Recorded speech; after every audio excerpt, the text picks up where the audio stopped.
देखिए चित्रा जी, सबसे पहले तो किसको कन्विक्शन होगा, एक्विटल होगा, ट्रायल में कितने साल लगेंगे, ये न्यायालय तय करता है, कोई सरकार या जांच एजेंसी नहीं तय करती। ये तथ्य शायद इनको पता नहीं है। दूसरा, सारी जनता तो ये पूछ रही है कि राहुल गांधी को पूछताछ का नोटिस आए 45 दिन हुए। 45 दिन अगर उनको राजनीतिक द्वेष से प्रताड़ित किया जा रहा है तो न्यायालय क्यों नहीं गए? सर, सुप्रीम कोर्ट जाइए, हाई कोर्ट जाइए, मामला खत्म करा लीजिए। हाँ। और तीसरी बात, भारत में कोई और परिवार ऐसा नहीं है चित्रा जी जिसके 3 सदस्य भ्रष्टाचार के मामले में बेल पे बाहर हो। सोनिया गांधी, राहुल गांधी और रॉबर्ट वाड्रा। और कोई राजनीतिक परिवार नहीं होगा। दरअसल उनके केवल और केवल गांधी बिना एफआईआर दर्ज किए केंद्र सरकार उठा रखा है कि हम देश को लूटेंगे। मैं आ रही हूँ आलोक जी। गौरव भाटिया जी, दरअसल सरकार के ऊपर आरोप ये लग रहे हैं कि केंद्र सरकार बिना एफआईआर के हवाला के लेन देन के तहत सोनिया गांधी से पूछताछ कर रही है, जबकि पारदर्शी तरीके से जो भी लेन देन हुआ था वो हुआ था। ये सबसे गंभीर आरोप है आप लोगों के ऊपर कि बिना एफआईआर दर्ज किए इस तरह से हवाला मामलों के भीतर जांच कैसे हो सकती है? इसका उत्तर बिल्कुल चित्रा जी, पूरा देश ये सुन ले क्योंकि ये बड़ी ही महत्वपूर्ण जानकारी है।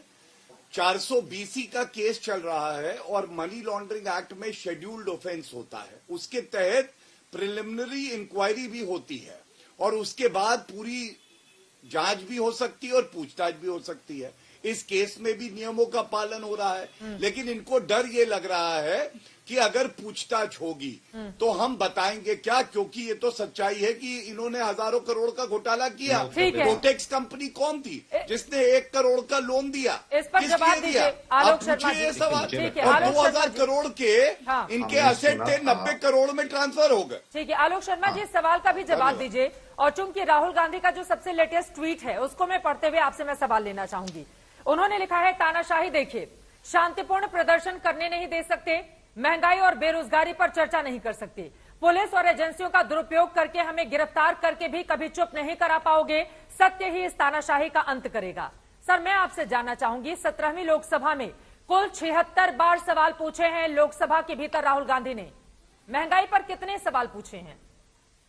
आलोक शर्मा जी। मुझे लगता है कि राहुल गांधी एक पार्टी के लीडर हैं और महंगाई हो, चाहे लैंड एक्विजिशन बिल हो, चाहे राफेल हो और चाहे तमाम घोटाले हों, अगर किसी ने कोई सवाल पूछे हैं पार्लियामेंट में तो कांग्रेस पार्टी ने पूछे हैं। मोदी जी ने कितनी प्रेस कॉन्फ्रेंस की, इसका कोई औचित्य है? मुझे लगता है आज का जो विषय है उस पर हम रहे। आज का जो विषय है, मैंने आंकड़े रखे ईडी के लिए, जिसको बार बार कह रहे हैं ईडी बोल दिया, ईडी बोल दिया। इनके आंकड़े क्या बोल रहे हैं वो पूरे देश ने देखा है।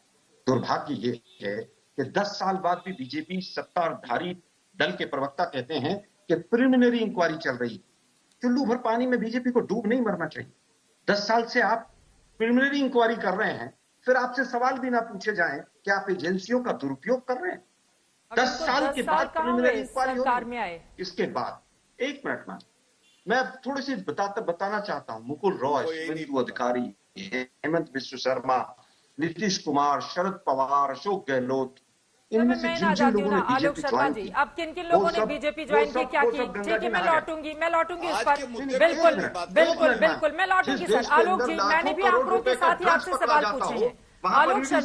आलोक शर्मा जी, दरअसल ये देखना बेहद महत्वपूर्ण हो जाता है कि जब बड़े नेता कोई आरोप लगा रहे हैं तो उन आरोपों के तहत अगर वो सदन के भीतर अपनी बात रखने की कोशिश करते हैं तो ये कोशिशें कितनी बार अंजाम दी गई हैं। मैंने आपसे सवाल पूछा, 76 सवालों में राहुल गांधी ने महंगाई रोजगार के मुद्दे पर कितने सवाल पूछे? सवाल का जवाब दें आप।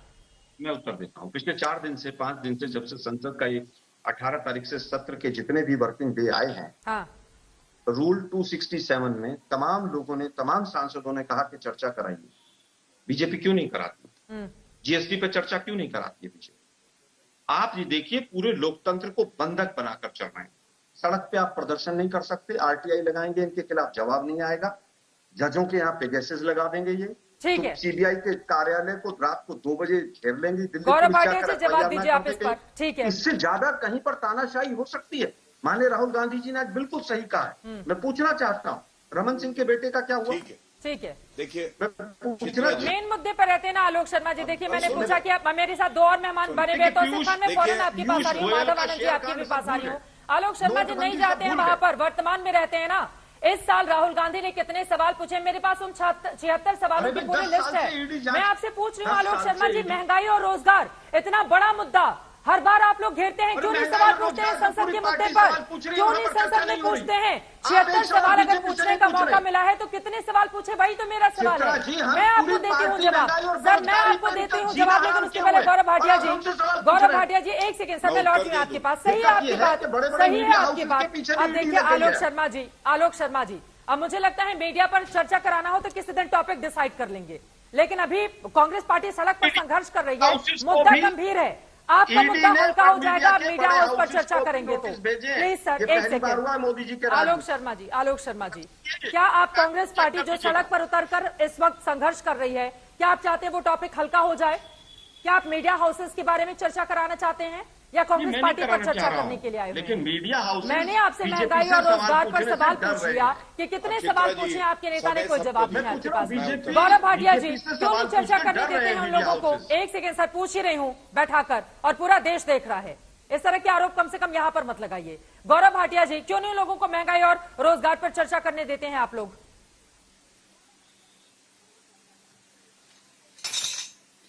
चित्रा जी थोड़ा सा समय दे दीजिएगा। सबसे पहले देखिए, गांधी परिवार को कैसे बचाया कांग्रेस पार्टी के प्रवक्ता? सवाल क्या है? उन्होंने कोई तर्क नहीं दिया, इधर उधर चले गए। लेकिन अब शांत कराइए, प्लीज शांत कराइए। देखिए चित्रा जी, इनके बीच में नहीं बोल रहे थे, आलोक जी नहीं बोल रहे थे बीच में। अरे आप चुप करिए, ठीक है, आप चुप करिए। महंगाई पर चर्चा से बीजेपी भाग रही है। आज तक के स्टूडियो में बीजेपी के प्रवक्ता भाग रहे हैं। देश सबसे सवाल पूछना चाह रहा है, पक्ष से भी विपक्ष से भी, क्योंकि सच ही सामने आना चाहिए। आलोक जी, आपके बीच में वो नहीं बोल रहे थे, ये तरीका उचित नहीं है। दर्शक भी लोगों पे भी इंतजार कर रहे हैं। आलोक शर्मा जी, अभी मैं आपकी आवाज डाउन करेंगी, फिर आपको बुरा लगेगा। प्लीज गौरव भाटिया को बोलने दी, दो और लोग बहुत देर से इंतजार कर रहे हैं। गौरव भाटिया जी, क्यों नहीं बोलने दे रहे उन लोगों को? वो बार बार बोलने की, चर्चा कराए जाने की मांग करते हैं, आप लोग सदन को स्थगित कर देते हैं। चित्रा जी, मैं बिल्कुल उस विषय पे भी बोलूंगा, मुझे समय दे दीजिए। पहली लाइन में टोकना उचित नहीं है, मैं इनके बीच में नहीं बोला था। सबसे पहले देखिए, एक भ्रष्टाचारी दूसरे भ्रष्टाचारी के लिए प्रदर्शन करे और कहे प्लीज समझो हमारी लाचारी। राहुल गांधी खुद भ्रष्टाचारी हैं, वो एक्यूज्ड है, बेल पे बाहर है। सोनिया गांधी भी एक्यूज्ड है, बेल पे बाहर है। और एक भ्रष्टाचारी दूसरे भ्रष्टाचारी को बचाने के लिए प्रदर्शन कर रहा है। अरे आलोक शर्मा जी, आप में हिम्मत है, आप तो रोक रहे हैं ना। मगर बार बार कोई बोलेगा, अगर एक सेकेंड आलोक शर्मा जी, अगर मैं लगातार टोकती रहूंगी तो उनकी बात पूरी हो। ठीक है, ये बात आप 10वीं बार बोल रहे हैं, देश आपकी भी बात सुन रहा है, देश को फैसला लेने दीजिए। अगर वो गलत बोल रहा हूं, जब आपने नहीं कई बार बोल चुके हैं आलोक शर्मा जी। आलोक शर्मा जी प्लीज, मुझे लगता है डिबेट में आकर मेहमानों को अपनी इज्जत खुद ही रखनी चाहिए, बजाय इसके कि मैं आपको कुछ बोलूं। डिबेट खराब कर देते हैं। ये तरीका ठीक नहीं है आलोक शर्मा जी, ये ठीक नहीं है आलोक जी। चित्रा जी बोलिए। देखिए, जनता क्या कह रही है मैं आपको बताता हूं। गांधी परिवार को चाहिए एक गांधी ईडी कोचिंग सेंटर खोल ले, क्योंकि जितना इन लोगों को एक्सपीरियंस है ईडी को फेस करने का, रॉबर्ट वाड्रा, सोनिया गांधी, राहुल गांधी, ये तो सिखा सकते हैं कि कोई अभियुक्त कैसे जाए और जो प्रश्न पूछे जाए उसका उत्तर दे। हमने एक प्रश्न पूछा, आप कोर्ट जाके सारे मामले खत्म क्यों नहीं करा लेते? सर्वोच्च न्यायालय ने तो नहीं खत्म किया। इसका उत्तर आपको पूरे शो में नहीं मिला। अब मैं आपकी बात का उत्तर देता हूं। इन्होंने जीएसटी पे चर्चा चाहिए, महंगाई पे चाहिए। आप मुझे बताइए, क्या ये इनको नहीं कहा गया कि जो बाकी मुद्दे हैं, संसद का जो समय है, टैक्स पेयर का रुपया लगता है, उसका सदुपयोग हो।